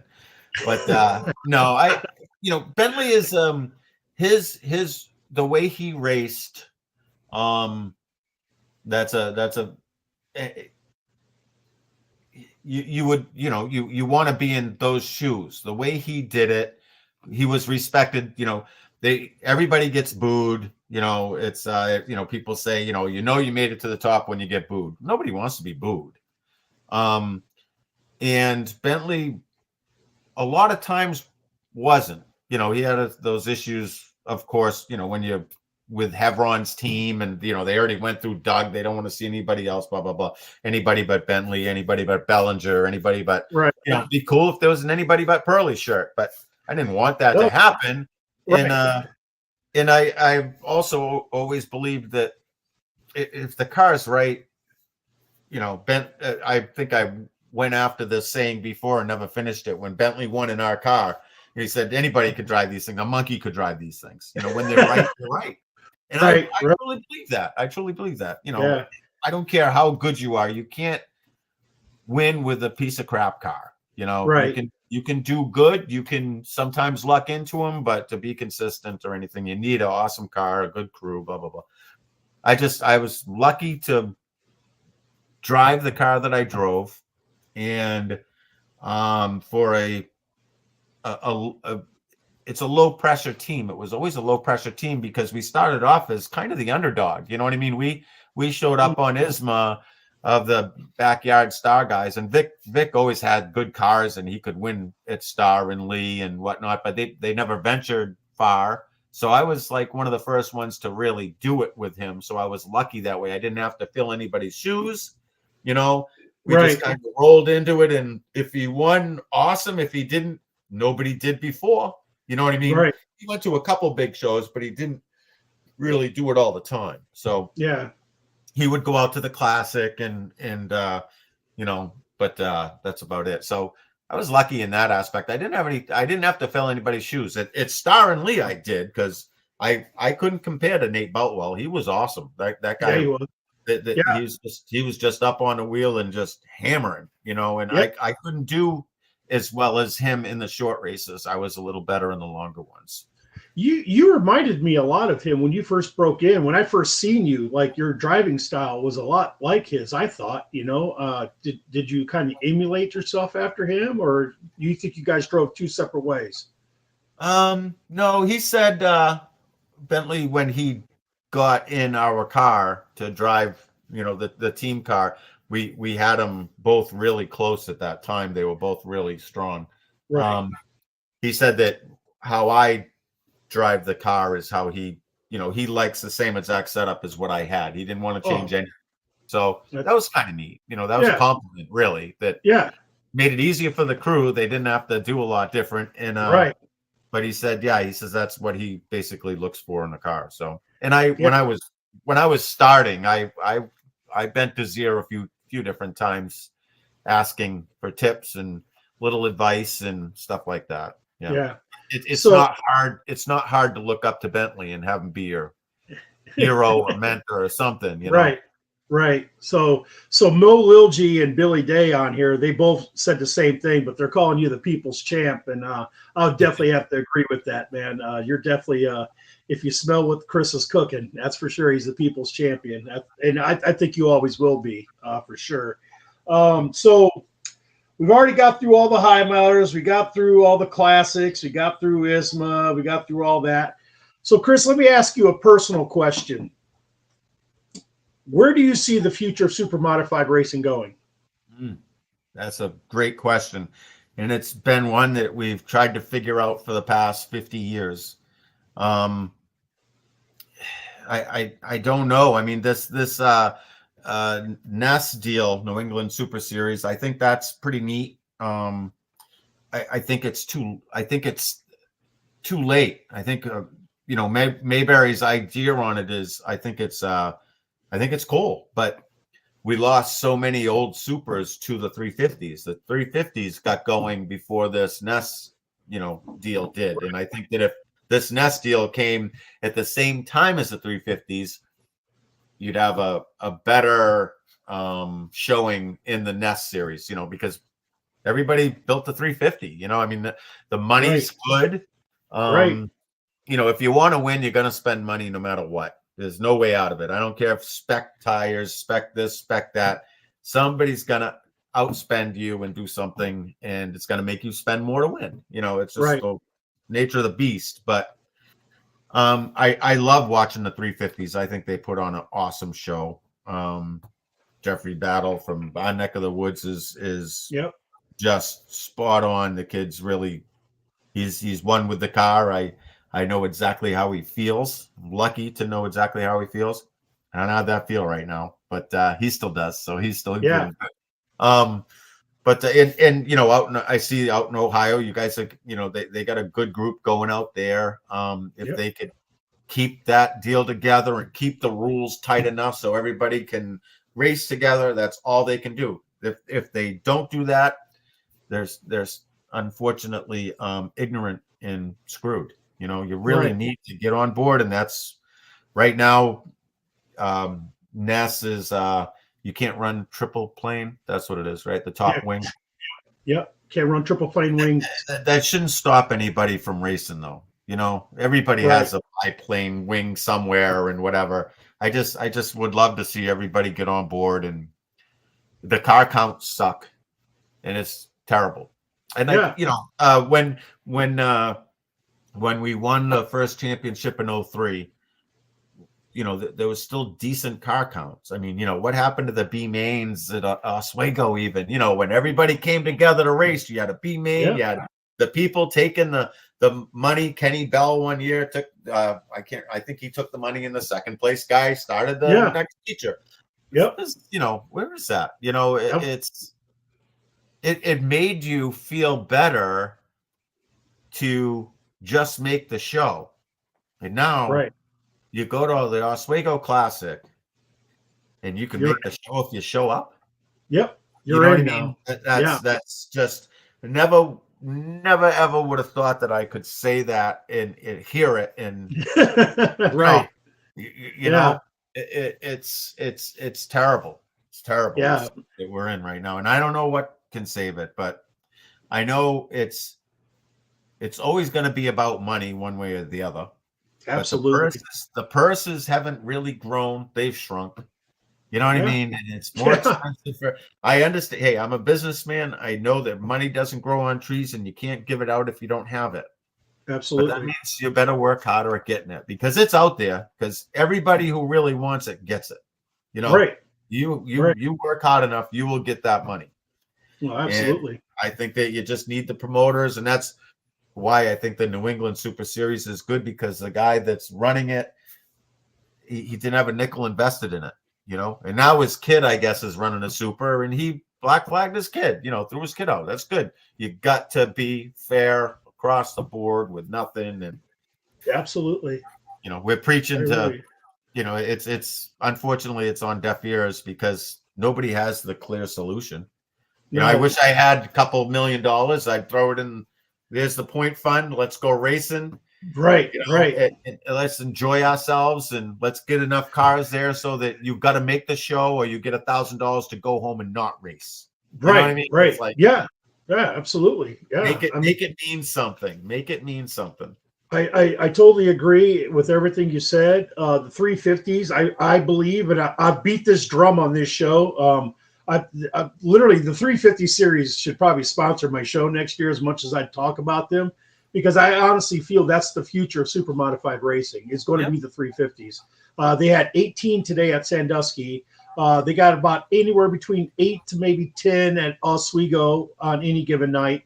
And then they got the Smack Tour up there, and you know, they run kind of the northeast area, and you know, they get about 14 to 18 cars up there a night. Then you got Star and Lee, and they're getting about 14 to 18 up there also as well. My biggest thing is you got all these 350 supers, and you're like, this little rule here and this little rule here and that little rule here. We can get them all together and run together. It's going to be 1987, super modifieds again, where you got 40 cars showing up in the pits again, Right. Who would want to see that, Exactly. Who doesn't want to come out and watch that race, Whether the 350s or big blocks, it doesn't matter. Everybody likes to see those wings go flat down the straightaway, Yep. And they're fast. They're fast. They are. They're this much more forgiving, which gives you tighter racing. The passing is a little longer, so they're side by side for an extra half a lap or a lap. That's just awesome. That's racing, and you can't beat that, and the money will come after that. I mean, it would be huge. If you start bringing 40 cars or even 30 cars to each race every night, the racetrack's going to give you more money. They're going to say, hey, look, instead of it being a $5,000 win race, why are we making a $10,000 win race, Yep. Let's go for 10 more cars and get 50. It's like, come on, bring it on. Right. I totally agree. So one last story, and then I'm going to ask you some questions. I ask all my drivers on here, but I want to say it was, I think it was like 2003. I was with John Hennis, and we were at Toledo. And it was John's first or second time at Toledo. I can't remember. And John Hennis says to me, he goes, we're in the infield there. And he goes, let me know where Perley lets off at going into the corners. And this is for qualifying. All right. And I said, okay. So you go ahead and you go out there and brown around the track. And I walk over to him and I got this big smile on my face. And he goes, where do you let off at? Let me know what sign you let off at. And he's got his helmet on, I said, I don't think the motherfucker did lift. He goes, he's fucking nuts. He went out there and qualified like 20th. And I think you said fast time that day. Yeah. What was it like driving those high bank tracks like that, like Toledo? I mean, you had to love, like, you raced Mansfield too, and you raced Toledo. Yep. Those are Mansfield was nice and fast. Big bump down the backstretch. Toledo was awesome. That Toledo was just great. And the time trialing made it just a little better. I could do 1.5 laps flat foot. I couldn't do the 2. You got wound up until where you were done. I'm sure could now if we kept doing it or whatever. And the last time that we went there, I believe we had our best car, and it got rained out. We never raced. That last trip there, we never made it up. They canceled it, and that was it. And I was pissed because we warmed up, and we warmed up on old rubber, and we were about 0.2 quicker than we've ever been before. And I think that we were really close to our time trial time on used rubber without doing anything weird. I was really looking forward to that. We never got it. So that'll be a stick in my craw forever, Right. But so Flemington was cool. That was a wicked wind up track. That was a wild track. When they paved that track, I remember going there the first year Isla ran there, and I'm like, what the hell kind of track is this? Like, it had 4 corners. Like, literally had 4 corners on it. So I couldn't believe they ran dirt on a track like that, but they did. Right. Oh, Must have been wild. yeah. So Danny Shirey was our guest last week, and he had talked about his first time at Toledo. He's coming off of turn 4. He spun out coming off of 4, and the leader hit him right in the side and took the leader out. Do you know who that leader was? No. It was you. It was me? Yeah. Do you remember Do you remember at Toledo, Danny Shirey in the V2, I believe it might have been red, and you spun out and you were going to put him a lap down, and he spun out in front of you. I mean, he spun out on his own, and you ran right into him, and he ended your day. You remember that? I remember not having the best of luck at Toledo. How's that? Right. I don't remember hitting him. Okay. You know, which is good. It didn't leave an impression. You know what I mean? Yep. Like asshole. Remember when that freaking prick took me out? You know, I don't have any of that. So that's cool. Right. So this is my Atkins glass portion of the show where I ask the drivers 8 questions, and just whatever comes off the top of your head. I ask all the guests on here, so let's go ahead and ask away. And I'm probably pretty sure know what this first answer is going to be. But when you're not racing, which you haven't been for 2 years, what do you do? Work. And other than the marina. I actually have a boat now, so I fish, bounce around in the boat. Martels are in it here and there, take my family out or whatever. But I've been playing that deal. I've been working on the water for my whole life and never really got into boating after I was a kid and kind of got into racing. That stopped the boating. So right. I'm kind of having fun boating, Okay. All right. What is your favorite sports team? They're all disappointing me. But I was a Patriots fan, Bruins fan. I'm gonna stick with the Bruins. Okay, all right. What is your favorite type of music or singer? Like Foo Fighters, stuff like that. Okay, a rock guy then. Okay, yeah. All right. Yeah. So, I don't like country. Okay, good for you. All right. I'm not a huge country fan either, So, no, it's not because I'm half black, Chris, either. Okay. So, if I was to go into your cupboard, and would there be a snack in there that everybody knows that's Chris's snack? What would it be? No, I'm trying to think. Once in a while,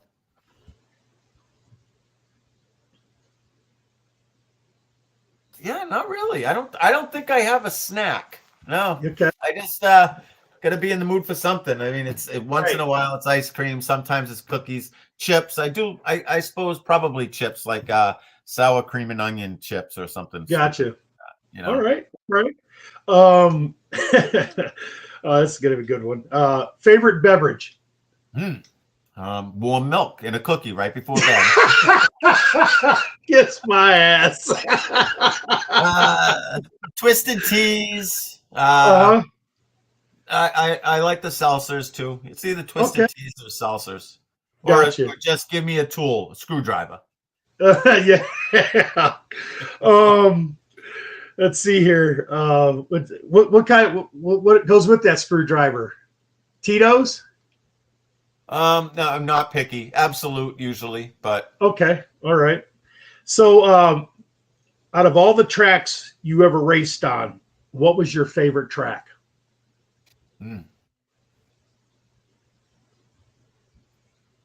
That's a tough one because so many tracks have a favorite thing about it. You know what I mean? Like Oswego is the fans. Sandusky is high mile a weekend with the fan. Toledo is the speed during time trialing. Hudson International Speedway in Hudson, New Hampshire. It's where I started. But you know, you a lot of tracks can be good because you ran the best there, was the most fun. But probably, I guess I'd have to be kind of the same as most everybody else in Oswego because of the hype, because of what it stands for, and because of there's very few tracks that will give you that feeling when you walk in the gate. You know, Yeah, Oswego right. seems to always give me enough of a feeling to say that's my favorite track. Right. Okay. Last question. Well, not. Well, yes, this is the last question. But I'll ask you one more after this. Um, what is your favorite win?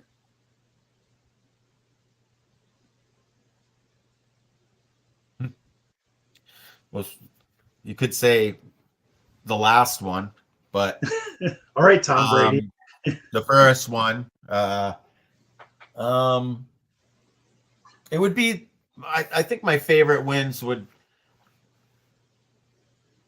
kind of comes from how hard it was. I think probably, and I don't know if I can name it. It just I have too many that I like them all. I'm not Right. gonna can't pick one. Can't pick one. Okay. All right. But So, back to Oswego, I think probably one of those. You know, the right. classic I never did win. The Oswego non-wing win. Yeah. Right, So, right. yep. Yeah. So this is if we were playing Family Feud, this would probably be the number one asked question on the question board here. Is Chris Perley officially retired? I'm gonna say probably 60%. Okay. You know, there's still something that could possibly pull me back in a car. You know, we had Pine Speedway reunion in Haverhill yesterday, and you know, all the old bucks come out with their jalopies and they fire them up at noontime. It's, you know, it's pretty cool. It's, you know, keeps the legend alive, so to speak. And there's a bunch of people that I know there and whatnot. I was talking to Jeff Horn, who's ran a super at Star for a while. Still screws around with midgets and whatnot. He's going to be 80. He said, I think within the year. He's got a couple midgets that he runs on dirt, and that'd be fun to try. And we talked, and he said that they're there if I want to go and screw around with them. So, you know, maybe something like that. Even who knows? Right. We'll see.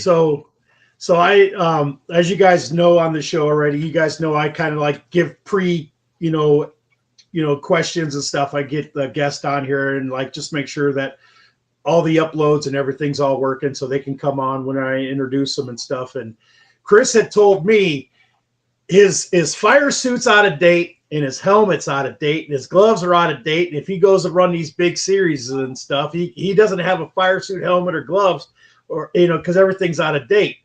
But if you guys could go ahead, we can get a GoFundMe for Chris so we can get him a new helmet and a new fire suit and some gloves and some new underwear and some shoes. I think we might be able to get Chris back in the car with somebody. I do know that Chris has told me, I'm divulging a little bit of information, that he is going out, hanging out with Vic, and he's doing some welding on the car out there. So he's not done yet, So I think he's still got the bug, and maybe we can talk Chris into getting him back out there for a race. Greg Calacerdo says, if you had a match race with equal cars, who would you want to race against for, say, an 8-lap heat race? One driver, equal cars. We'll just pull out the Vic Miller 11, your favorite car that you ever had with Vic, and you take that car, carbon copy, put it next to you. Who are you putting in that seat to run a match race with for an 8-lap heat race? Wow. It could be somebody in the past. It could be somebody present. It could be somebody that you raced with. I had a lot of fun racing with Russ Wood. He'd probably be one that I know that we could race really hard and not probably wreck each other. Okay. But All right. he'd be fun. I mean, Bentley, I did. We raced together, but he was, of course, a little older than I was at the time. So Right. probably Right. in his prime, that would be pretty awesome, just to kind of see just how good I thought I was until he drives by me. But Yeah. yeah, I mean, think of all the late greats that have gone that you'd love to even see race, but Yep. For sure. whoever, Yep. I don't care who it is, I'll race Yep. with anyone. Yep. Yep. So one last thing I'm going to say, one comment, well, not even a question, but Jason Phillips says, "Hey Chris, can you come up and do some welding for us this week?" That's Vic's Yeah. car. Yep. Yeah. I heard you came down to Florida last year and did some welding. Yeah, with Heil. Yeah. He told me.